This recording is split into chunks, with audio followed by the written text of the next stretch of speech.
everybody.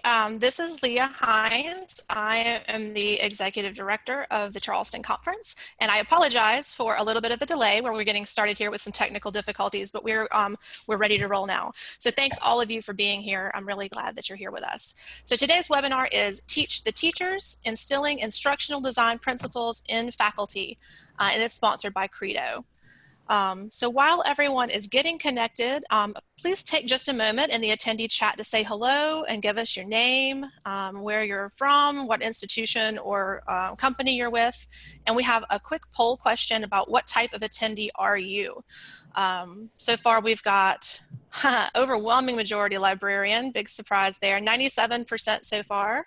We have a couple publishers, a couple vendors, a couple of others. So let us know in the chat what, if it's other, let us know what that is. And in the chat, hello from EBSCO, hello Kate, academic librarian, Emily Metcalf, hello from Texas A&M. Hi everybody.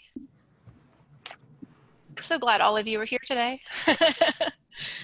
So just a few more minutes. Looks like we've got about 94% academic or 94% librarians in attendance here. And when I end the poll, I'll show you the results there. Hi, Kelly. It's scrolling so fast I can't even see it right now. Tommy Waters, business librarian, Howard University. Okay. Let's see here. So there's the results of the poll. You can see 94% librarians, and thanks again for giving us all of your introductions in the attendee chat panel there. I will be moderating today's session, and while the presenters are talking, I'm going to mute my microphone and turn off my camera, but I will be here to answer questions in the chat. So if you have an issue, you can just let me know there and I'll help as best I can. Also, we're going to save questions till the end of the presentation for our panelists. So there's a little button towards the bottom of your screen that says Q&A. As a question pops into your mind during the presentation, you can enter the question there, and then we'll circle back to everything at the very end with all three of our presenters. So let me close the polling here. And to introduce our speakers, we are joined today by Zach Claybaugh, OER and Digital Learning Librarian at Sacred Heart University, Ulla Lechtenberg, Instructional Design Librarian at Sacred Heart University, and Henrietta Verma, Customer Success Manager at Credo. So thanks all three of you for joining us today. I'm really glad to have you here and to present to our audience. And with that, I'm going to turn it over to Zach and Ulla for their portion of the presentation for today's topics. So thanks, everybody. Hi, everyone. This is Zach. Welcome to Teach the Teachers, Instilling Instructional Design Principles in Faculty. Our session today is really about working with faculty to improve information literacy education through effectively designed instruction. So we're going to focus today on our experiences during a two-day faculty institute, which we've held in May of the past 2 years at a mid-sized private university in Fairfield, Connecticut, Sacred Heart University. Even though our experiences are specific to Sacred Heart, we do believe that much of the information presented is applicable to a wide variety of institutions.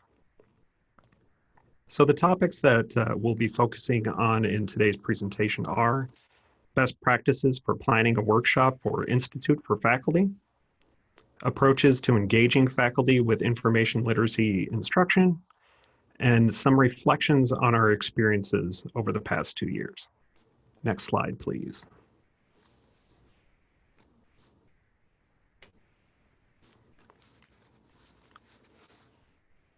So the idea for holding some sort of faculty institute or workshop originated from a number of spaces and needs. From about 2007 to 2012, all undergraduates at Sacred Heart were required to take a 1-credit information literacy course that was taught through the library. After this course was eliminated as a requirement, information literacy instruction was made a component of the new first-year seminar program with sometimes uneven results. Additionally, staff reductions during and immediately following the recession spread library staff thin, resulting in a reduction in in-class information literacy sessions by librarians. Staff numbers increased closer to pre-recession numbers for the fall semester of 2015, which coincided with recommendations emanating from the university's accrediting organization to improve information literacy instruction for undergraduates. Shortly thereafter, a new provost came on board at Sacred Heart, and he requested that the library explore putting together an information literacy focused institute for faculty to assist in meeting this recommendation from the institution's accrediting agency. So this request became a directive from the university librarian to form a steering committee that would explore the feasibility of holding such an event and begin the process of planning the institute. Additionally, it should be noted that the university has grown significantly in size over the past half a decade, while the library staff has remained fairly stable in numbers. So we really recognize that it's not feasible for 9 full-time and 2 part-time librarians to handle the information literacy instructional needs of an estimated 5,000 undergrads and 3,000 graduate students. So it is really imperative that we do our best with the limited resources we have to equip the instructors at our university with the skills and techniques needed to incorporate information literacy instruction into their course content, hence the idea of teaching the teachers. Next slide, please. The steering committee that was appointed by the university librarian was composed of me and Ula, 2 early career instruction-focused librarians, and we were joined by Libby Napick, who led the steering committee and is the director of instructional library services, and Kim Comer, our education reference and user services librarian. In addition to being veteran librarians with strong instructional backgrounds, their institutional knowledge was invaluable as we moved forward in the planning phase. Next slide, please. So, like any good group of librarians, when the steering committee was tasked with exploring the possibility of holding a faculty-focused institute, we started researching. I'm not going to cover the entirety of the works that we consulted, but I do want to highlight those that really stood out to us. Sandra Cohen and Nicole Eva's Changing Our Aim, Infiltrating Faculty with Information Literacy mirrors much of the environment in which we planned our Faculty Institute at Sacred Heart. A library with limited staff, a growing student body, and a static budget cannot meet the instructional needs of all the students. This leads to one of the only realistic ways that we can make sure information literacy instruction is integrated throughout the curriculum, and that's librarians need to teach the teachers. We also looked for examples of other libraries holding faculty institutes or workshops, and of the number that we looked at, the one that really resonated the most with us were those held by the University of Nevada, Las Vegas Libraries faculty institutes. Their institutes focused on particular instructional areas and worked to create a space for librarians and faculty in what they termed working learning workshops. So this is something that we sought to emulate in our programming. We also wanted to present the Association of College and Research Libraries framework for information literacy for higher education in really as approachable a way as possible. And looking for ways to present and encourage discussion about the framework, we took inspiration from the University of Arizona's Information Literacy Frames and Big Questions, which is a local interpretation of the framework that we believe concisely conveys the frames in a bite-sized package while providing opportunities for focused engagement. Next slide, please. Hello, this is Ula. So originally we wanted to focus specifically on the ACRL framework for the content of our institute. The framework plays a big role in the way that we approach our work as librarians. So we based our original plan for a 3-day workshop entirely on the framework. In planning, each member of the steering committee claimed a frame and planned a module around it, including lesson plans that would help illustrate that frame. Before moving forward, we asked a group of faculty for feedback to see if we were on a path that they would find useful. They were supportive, but their feedback challenged us to step away from the framework to speak more broadly about issues in student research and not getting bogged down by the jargon of the framework. As a result, we scaled down to a 2-day workshop that included presentations on assignment design and scaffolding. We also focused on creating reproducible learning experiences for our participants. We asked faculty for more feedback on the new agenda, and they confirmed that we found a good balance of information literacy and assignment design that faculty would find useful and engaging. This meant we could start developing all the content of the workshop with the rest of the library staff.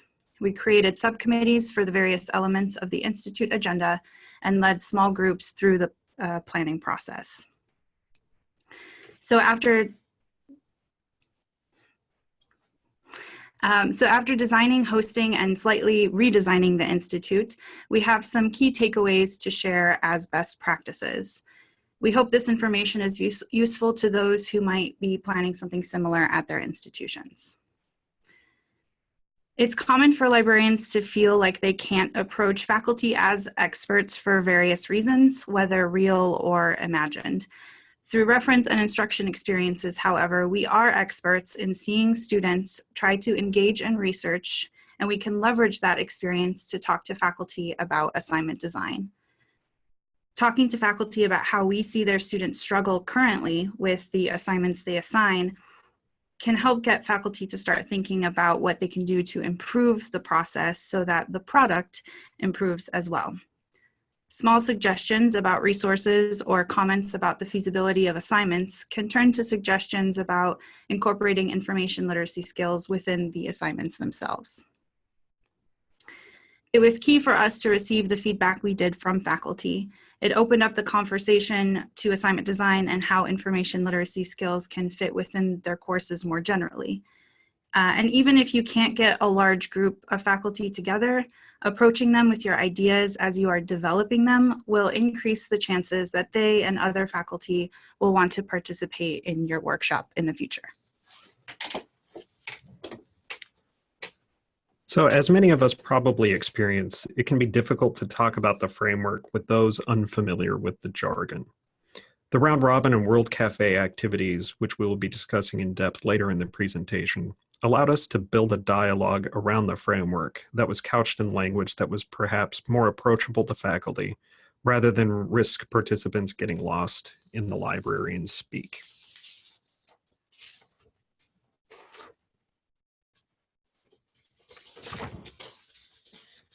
And arguably the most important takeaway was to make the activities in the Institute reproducible in the classroom. Participants experienced the activities as learners and could then take them and use them in their classrooms. Next slide, please.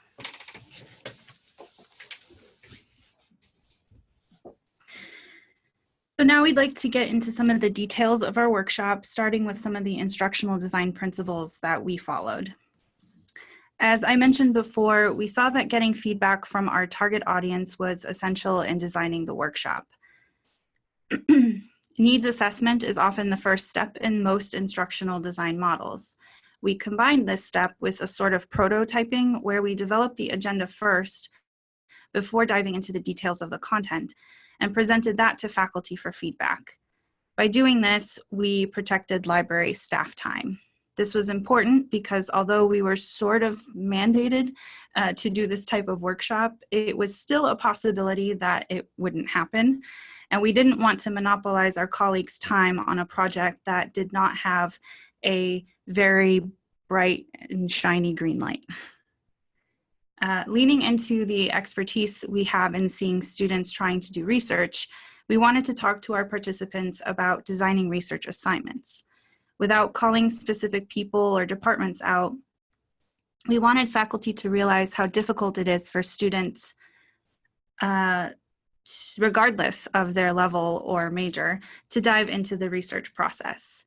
We gave them some general advice about writing research prompts, which included consulting with a librarian to make sure that the research is even feasible considering the library's resources.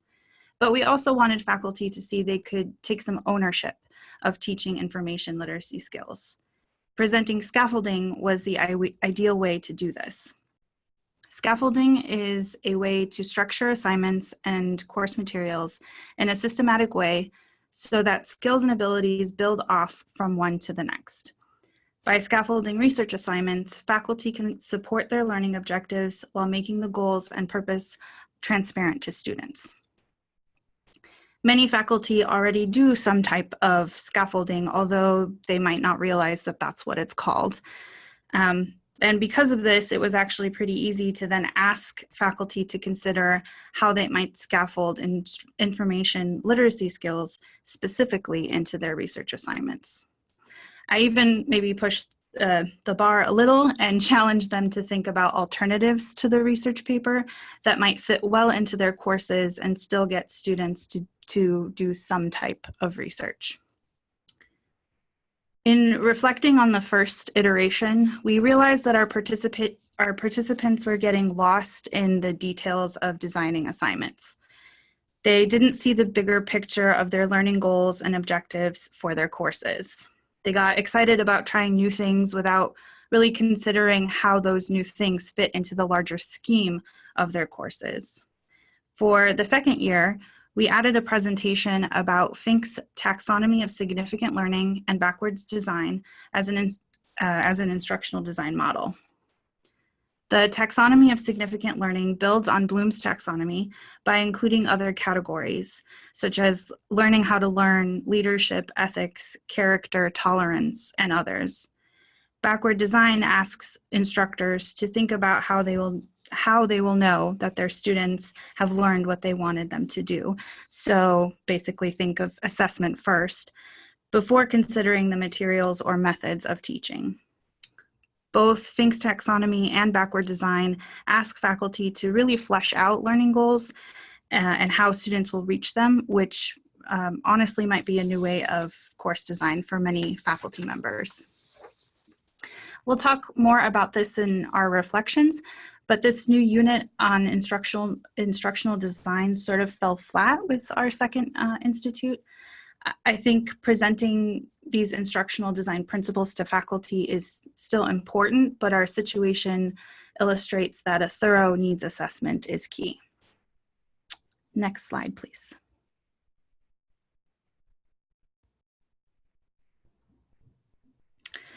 So along with discussions of assignment design, we still wanted to incorporate the ACRL framework and provide engaging and reproducible experiences for our participants. Although these elements were present in both days, they were more explicit in day 2 of our agenda. The round robin and World Cafe activities were our main opportunities to have faculty engage with the ACRL framework without getting lost in the jargon. I'll go ahead and describe the round robin, and Zach will talk about the World Cafe. Next slide, please. The round robin was an idea I had when we were trying to get the agenda down from 3 days to 2 days. Our original plan had been to collect different assignments, lesson plans, and activities to illustrate the ACRL frames and how faculty could incorporate them into their own teaching. When we were condensing the workshop, I didn't want to lose the essence of this, and so I thought of a round robin where several tables would be set up to represent a different part of the framework. Faculty would rotate among those tables to discuss and learn about different teaching activities. The round robin subcommittee consisted of 5 members of the library staff at first, and then 4 of us when a staff member left. In order to get it off the ground, we discussed creating different learning goals that were local to our SHU community and based on the framework. We did some research, finding examples from other librarians, and created 4 learning goals that we felt represented the major information literacy skills we think need to be addressed in research assignments on our campus specifically. Once we agreed on the learning goal language, each member of the subcommittee took responsibility for creating a 20-minute module that faculty would engage with during the second day of our workshop. In the first year, faculty were able to just choose 3 out of the 4 learning goals during the entire round robin section, rotating every 20 minutes to the next station of their choosing. This year, we extended the time period so that faculty could go to all 4 tables.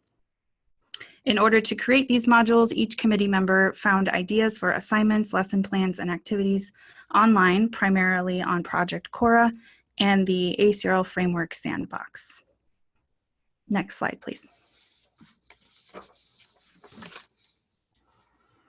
So the next set of slides are all of our learning goals that we created for the round robin. And the first one was students will be able to identify a focused, academically appropriate topic or research problem based on the scope of the assignment and the information needs. Our colleague Kim engaged in a hands-on concept map activity for brainstorming. She also showed them Credo reference and the mind map tool included there to encourage faculty to engage students in this step in the research process. Many of our participants didn't even know about Credo reference as a database, and so it was a good opportunity to teach them about that. And they ended up seeing a lot of value in the concept map as an activity, and I know that several faculty members have now included that in their research assignments as a step. Next slide, please.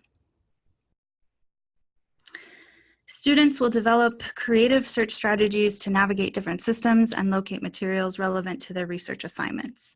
Our colleague Dan found 2 activities in the online repositories I mentioned earlier, and then created a sort of hybrid option for faculty. He engaged them in some discussion about their own search strategies and comfort level with the library's resources, especially knowing which databases we have and how to access all of them. Next slide, please. The third learning goal was students will be able to recognize the holistic importance of proper citing as it relates to broader information issues, including plagiarism, intellectual property, and their role in scholarly conversations. For this one, our colleague Jeff asked faculty about the problems that they see their students having with using resources. He created a plagiarism quiz using LibWizard to sort of test faculty on their ability to detect plagiarism. And this turned out to be much harder for them than they expected. But it helped them realize that their expectations of students might be out of line with their actual abilities. Jeff also presented some other ideas about what they can do to help students get up to speed. Next slide, please.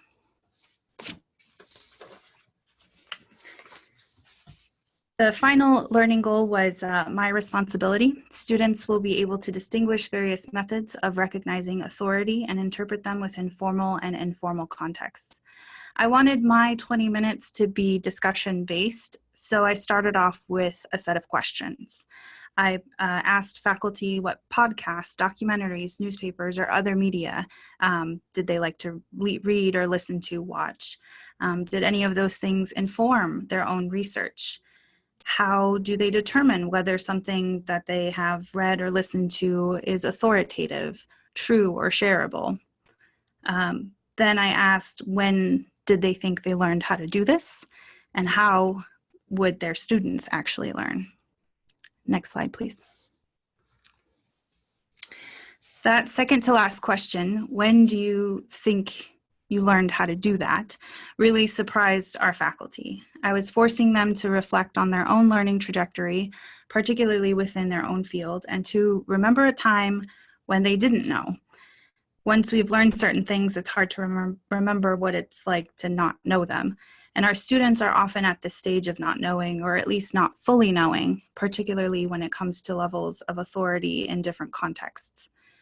After this discussion, I described several example lessons and activities where faculty could engage with students about the concept of authority within the context of their own discipline.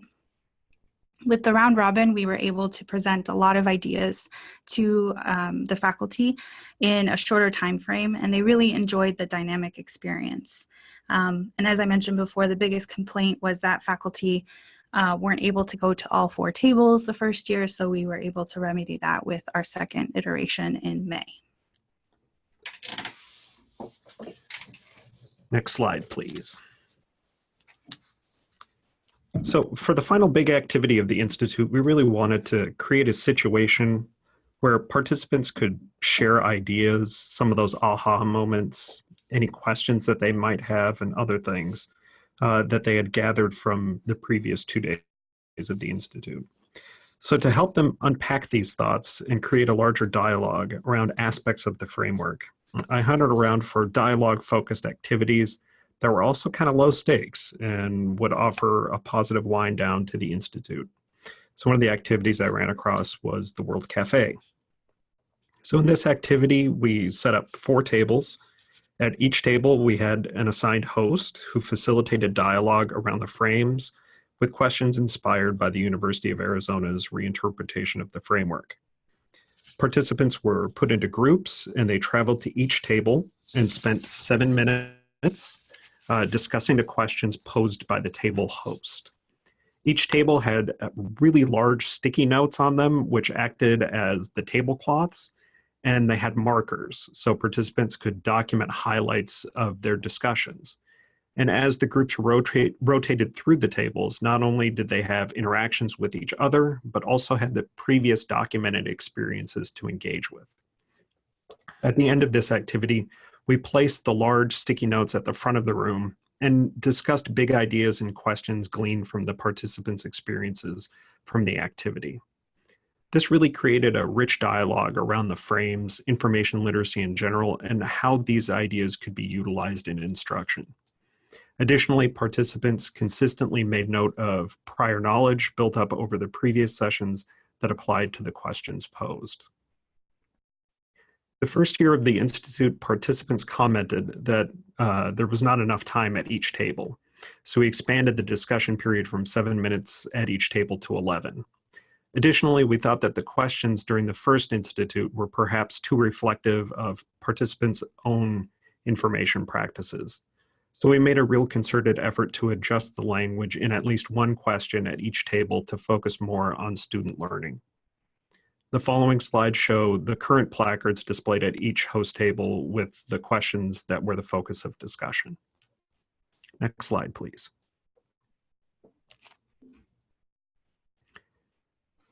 Mark Denny, our library IT manager, hosted Table 1, Research Evolves, and focused discussion around the questions: how could the understanding of a topic be improved through uncertainty in the research process?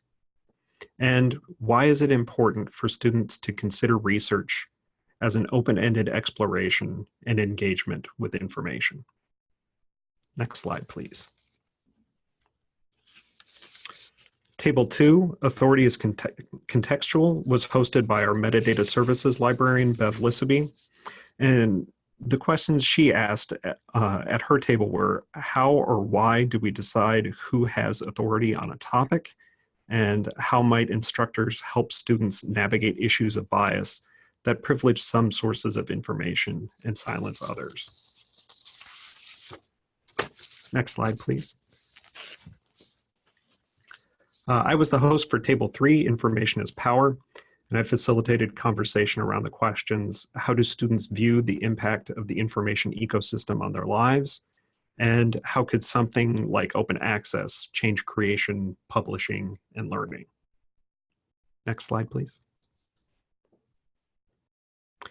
And finally, Scholarship as Conversation, the 4th table, was hosted by Dan Fitzroy, our Discovery and Metadata Services librarian, and conversation at this particular table was based around the questions: what barriers exist when entering into the conversation of scholarship or research?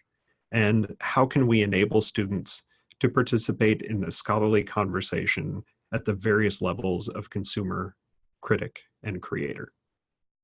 Next slide, please. So to wrap up our part of the presentation, Zach and I want to reflect on our experiences over the last 2 years. We probably should have seen this coming, but our audiences were different from one another from one year to the next, which affected our experiences leading the workshop. The first cohort was much more outgoing and talkative, but also had less experience with some of the instructional design and pedagogical ideas we presented. The second cohort this past May was much quieter and reserved and sort of already knew about the stuff we were presenting, at least in terms of scaffolding and backward design. But then again, the second cohort had more concrete takeaways than the first. As a requirement of the workshop, participants were required to work on designing or redesigning a research assignment to incorporate information literacy skills. Throughout both days, we had scheduled time called assignment clinics, where librarians would help faculty with this development. Our first cohort was more interested in continuing discussion of ideas that we presented and mainly discussing that with each other. The second cohort was much more independent, and individuals kept to themselves when developing their own assignments. I'm not sure of the solution to this type of problem, but we might try to do a more robust needs assessment of our participants to make the content more relevant to their experience levels.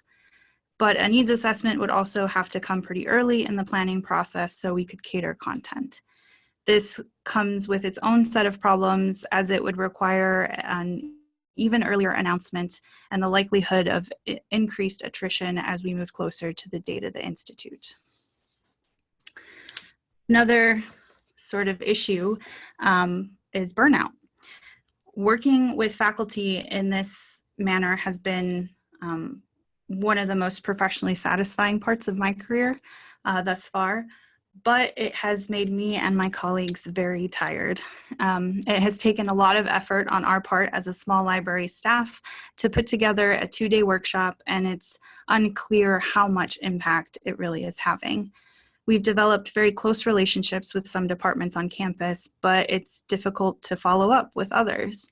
And when we do, we tend to get anecdotal platitudes from faculty and no real concrete information about changes in student work. So those faculty members that did take the information from specifically the first institute and ran with it also really wanted to continue the collaboration. And this is an amazing problem to have, but it is difficult meeting extensively with a handful of very engaged faculty to assist them in redesigning courses and research projects on top of all of our other responsibilities. Adding to this is that it tended to stretch Ula particularly thin, as she has the most instructional design expertise and was really needed for these consultations. In addition to redesign consultations, we also had an increase in requests for in-class instruction sessions from Institute attendees. Adding a few of those onto my pretty packed instructional calendar with our first-year seminar classes and the 4-credit information literacy class for history majors that I co-taught created a situation where I definitely felt overly taxed. Thankfully, Ula and other librarians on staff were able to pick up some instruction sessions for me. And again, these are the types of problems you want to have, but it does create an issue with the scale of services you offer to faculty, and it does lead to levels of burnout. I know by the end of the Institute this year, we were all desperately in need of some quiet time to catch up on our other duties. The faculty institutes have been high effort endeavors, but are we really maximizing our impact? For each institute, we have an average of about 15 instructors attend for the 2 days of content, and it's great to get a captive audience for that amount of time. But are there ways that we can expand our impact and move to a less intense format? So Sacred Heart University as a whole seems to be moving away from the multiple day faculty development institute format. In fact, during this last cycle, there was a multi-day institute that occurred the same week as ours and another that took place the following week.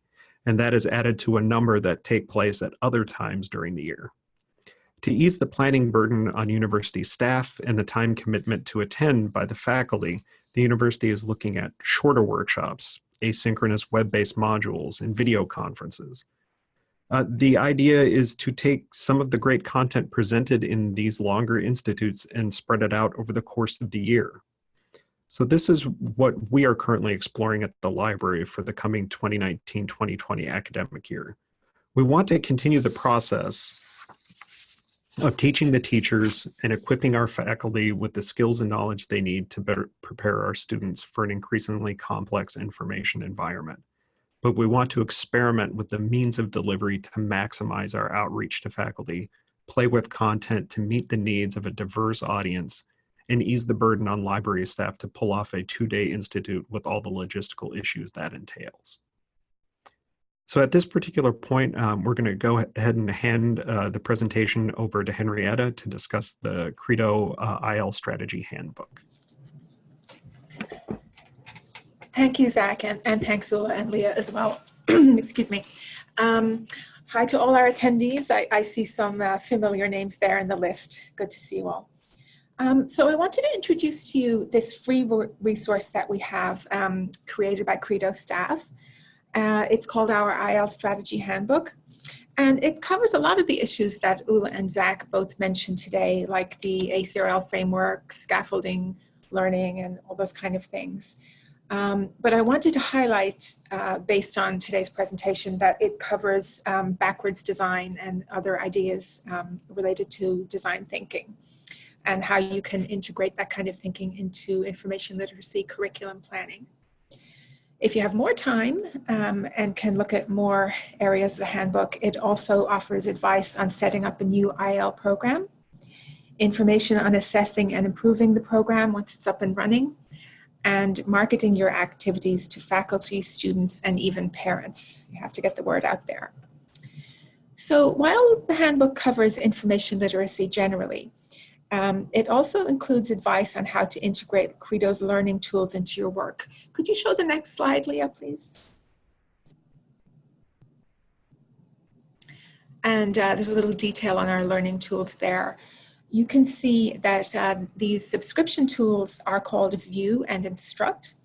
And I'm sort of going backwards here. View is there on the right, and that's a product we have that offers videos related to information literacy.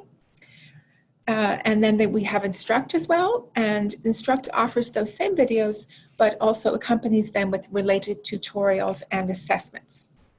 And some of you I saw in the list of attendees are our customers already, so you'll be familiar with those.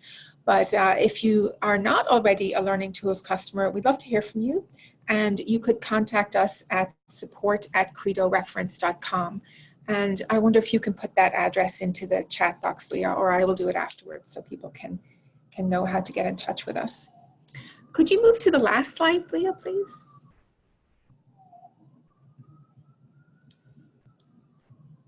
One more. Thanks. So very quickly before the Q&A, I just wanted to highlight a webinar that we have coming up at Credo.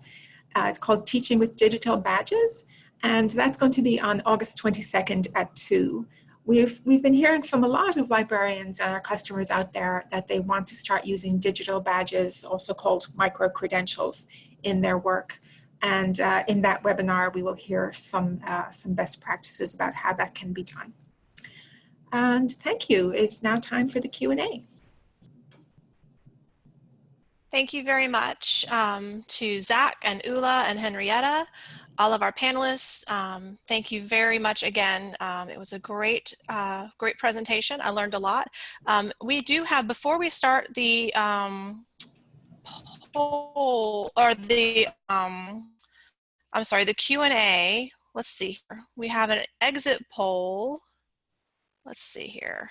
All it's showing is my beginning poll for some reason. We do have a question I'll just ask in the attendee chats. If you are interested in learning more about the product that Henrietta spoke about with Credo Reference, if you could just give us a yes in the attendee chats, and we can follow up by email and send some additional information. You can send it to the panelists, or you can send it to everyone. But we'll keep track of that and send some follow-up information to share more information that way. I would appreciate it. Lots of you are interested, so thank you.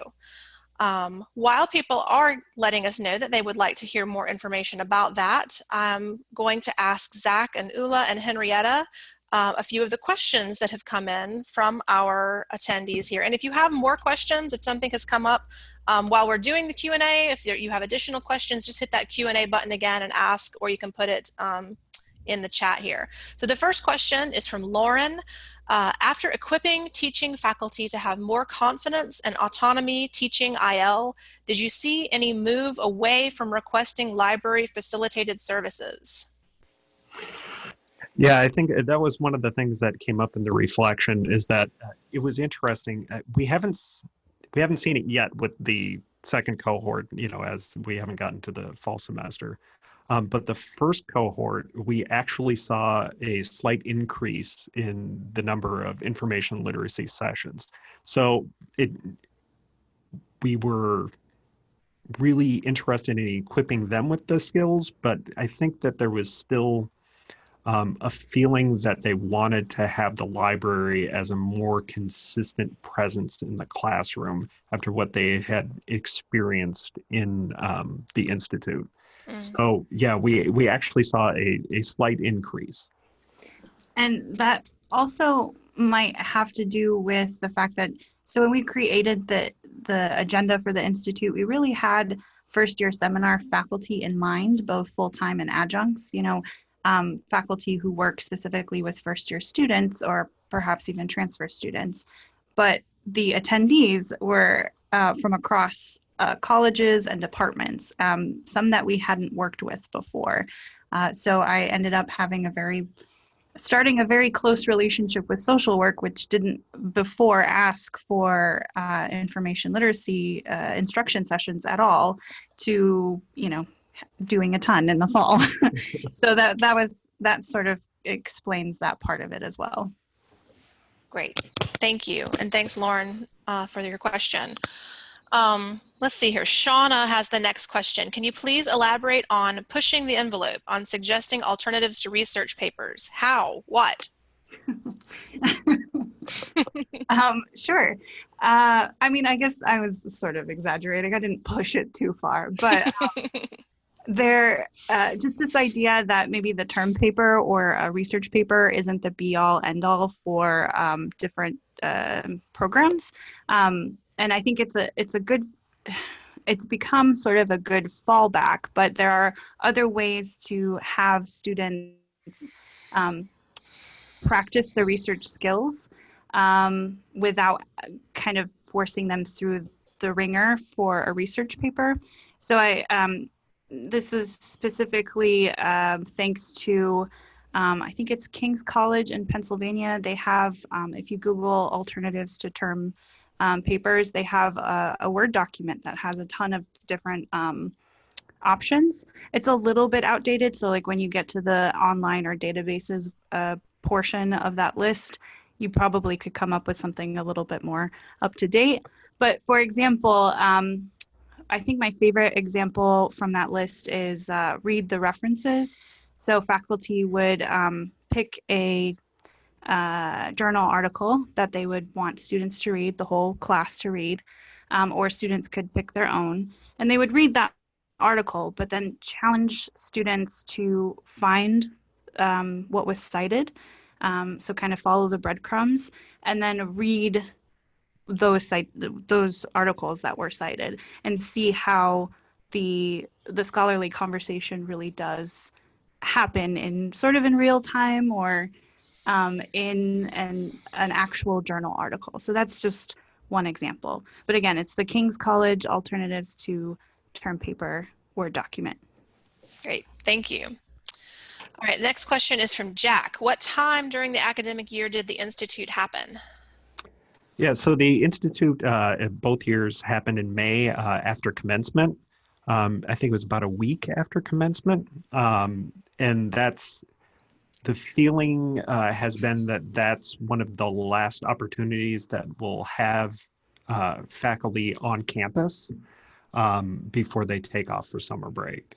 So yeah, that's been kind of the common suggestion for when to hold these types of faculty institutes or workshops. Got it. Okay, question from Emily. How were participants chosen? Did they volunteer? Were they selected from a pool? Were they chosen by a department chair or a dean? We actually had an application process. So anybody was welcome to apply, whether full-time or adjunct. And we had a sort of short list of questions to gauge interest and fit. So for our first go round, we had, I think, 26 applicants, and we really wanted to cap it at 20 participants. So we looked at their answers for questions like, what do you want to get out of this sort of workshop institute? And if their projects were maybe a little bit too specific or they didn't really articulate a need that we thought we could fulfill, we didn't include them. So that was part of the process. Okay. Let's see here. So another question, let's see what, so this is from Deborah. Do you plan to survey the faculty about their perceptions on student learning after implementing these strategies? How do you plan to assess the Institute's effectiveness? So we had an immediate post-institute questionnaire that they filled out. What we are hoping to do, and what we have tried to do with the previous cohort, is to follow up with them after the fall semester and see, if they have implemented that assignment. If they haven't, what issues are they having? And if they have, what were some of the results? And we've gotten a little bit back from some of the faculty members, but to be honest, it's been really difficult getting information from the entire group of participants. Okay, thank you. A question from Jack. Is there a URL you can lead us to at your school to see how the Institute was presented online, etc.? We have a Blackboard course that we put together. Yeah, I don't know if we have any way of making that public. Okay. Probably not. We use the Center for, or essentially our Center for Teaching and Learning on campus and the provost office to get the word out about the Institute. But we didn't have any sort of marketing plan outside of that. It was sort of direct to target audience in that case. Gotcha. Let's see here. Did you find you had to push the value of information literacy and library resources and skills in this workshop, or were faculty interested from the get-go? Yeah, I think faculty members by and large were interested from the get-go. I think because it was very much a voluntary sign-up situation, that it was people that were interested in exploring these topics. I think, like in particular, our first cohort was we tried in our introduction to really explain the value in information literacy instruction, and particularly the value as it relates to our current information environment. And I think that resonated with faculty members. And I think that, considering just our current information ecosystem, that it was a fairly easy sell to get faculty members to realize that it's important that students have the skill, that they're equipped with the skills to deal with sometimes a very confusing and very robust information environment. Okay, thank you. Here's a follow-up question to talking earlier about faculty applying. How did faculty learn about the Institute and know to apply? What approach did you take to marketing? Yeah, so what we did is, again, like Ula had mentioned previously, we've really utilized the provost office to get the word out. So the provost, after we had mocked up an invite and had a application set up, we had him send out the invite out to all faculty members on campus. And at that point, once it came from his office, people automatically started signing up.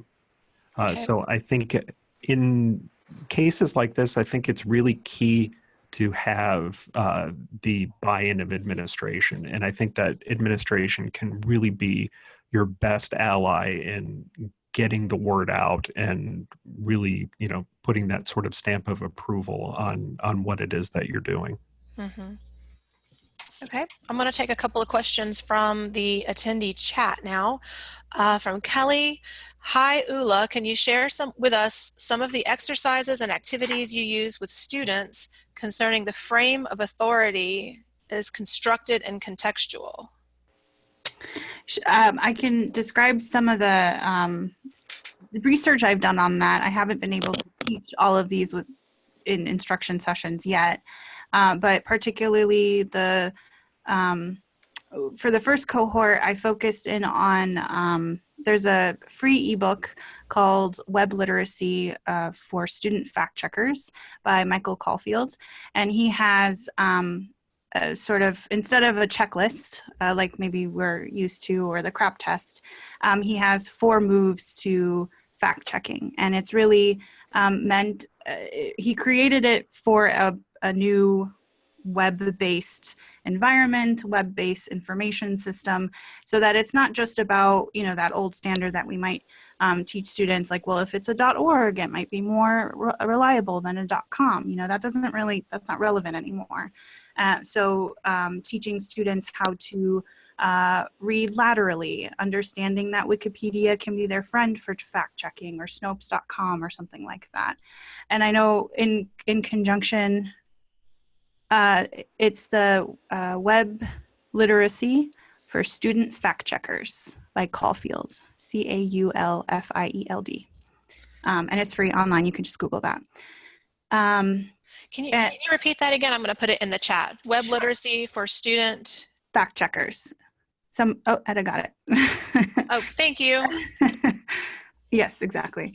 And in conjunction with that, you know, I did present that to students in a class, but sort of as a warm-up activity, I did a gossip activity. So asking students to think of a piece of gossip, and, you know, what makes, when they hear something like that, whatever it is, what makes them believe it and what makes them not believe it. And, you know, opening up the discussion of, like, well, who's it about and who said it and can we trust that person and all that, and transitioning that to, okay, let's talk about websites then. Like, how can we trust what we see online, and using the 4 moves to fact checking to sort of facilitate that sort of conversation, discussion, but also skill set.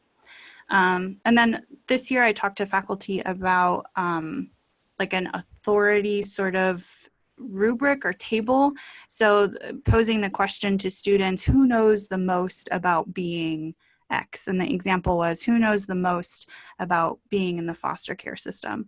And sort of going from different, from the level of personal experience through, you know, journalists who report on it, all the way up to scholarly research, right? Who knows the most about the foster care system? And sort of what the pros and cons of each of those perspectives, and how, you know, depending on what you're looking at, you might need only one of them, you might need all of them, or faculty sort of struggled with that one. And I said, well, you could use this rubric as a sort of way to say, okay, these are all of these perspectives. I need you to focus on the scholarly research part. So kind of illustrating that more clearly. Great. Thank you. A question from Mark. What would panelists recommend for creating workshops for library staff on learning more about best practices for doing IL instruction and collaborating with faculty, especially for those who don't have as much time or as much experience doing IL instruction?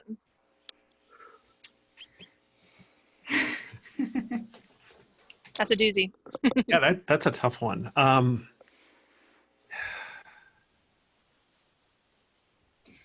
Can I? Yeah. I think so.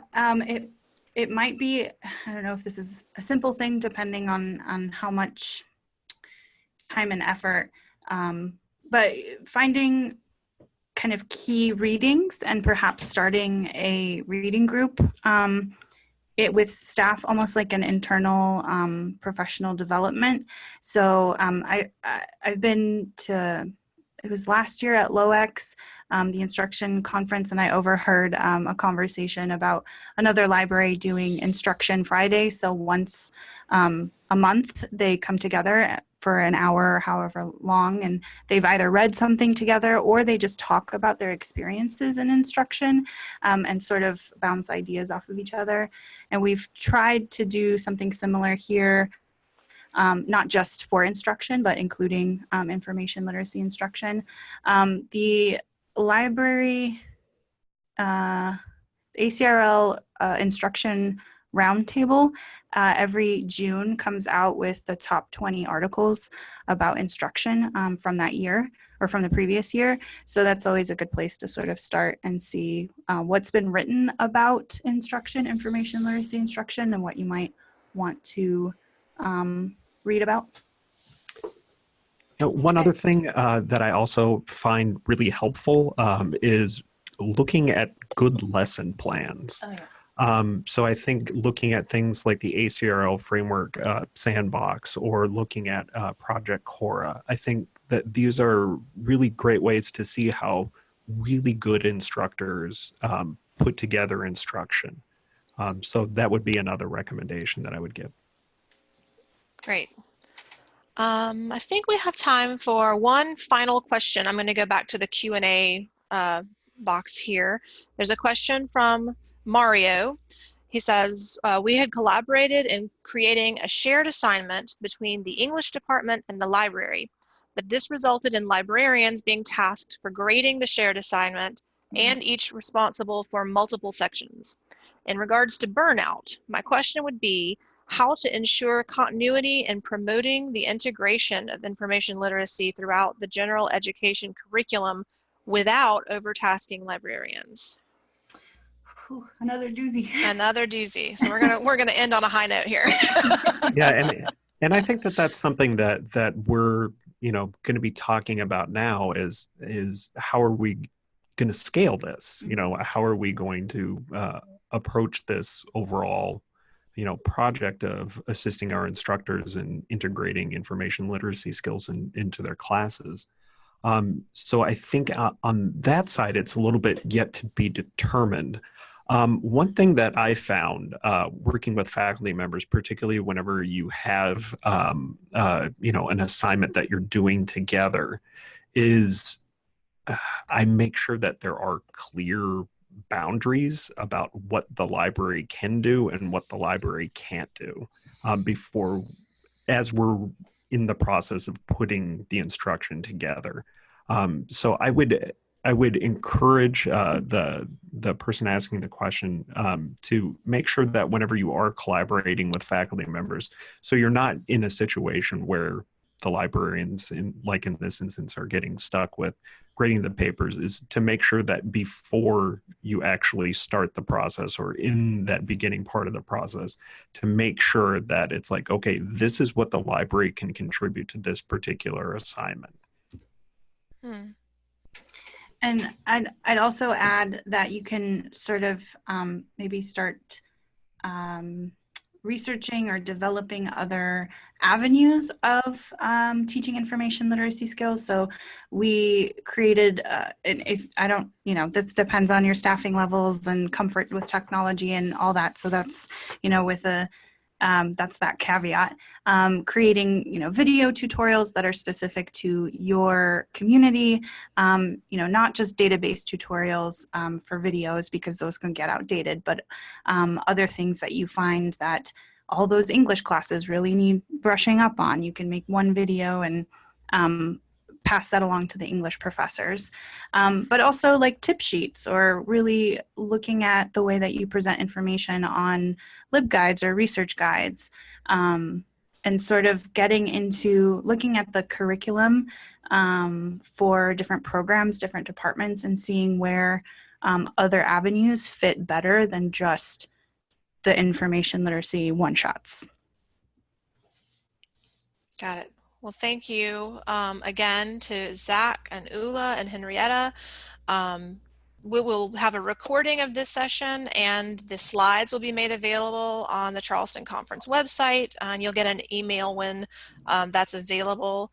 Ula, just briefly, we had a request. Can you repeat where to find the lessons? ACRL Sandbox, Project Tora, not sure if name was correct. Can you repeat that and I'll give that. Yeah, Project Cora, CORA, which stands for Community of Online Research Assignments. Mm-hmm. And the ACRL Framework Sandbox, which I think if you just Google that, I think it's like sandbox.acrl.org or something like that. Gotcha. So there's some overlap between those. You maybe see similar or the same assignments there, but it's totally worth looking at both because we have some amazing people in libraries doing amazing things. That is the truth. So again, thanks to all of our panelists, thanks to all of our attendees. The recording and the slides will be on the Charleston Conference website soon. We'll email all of you when that's available.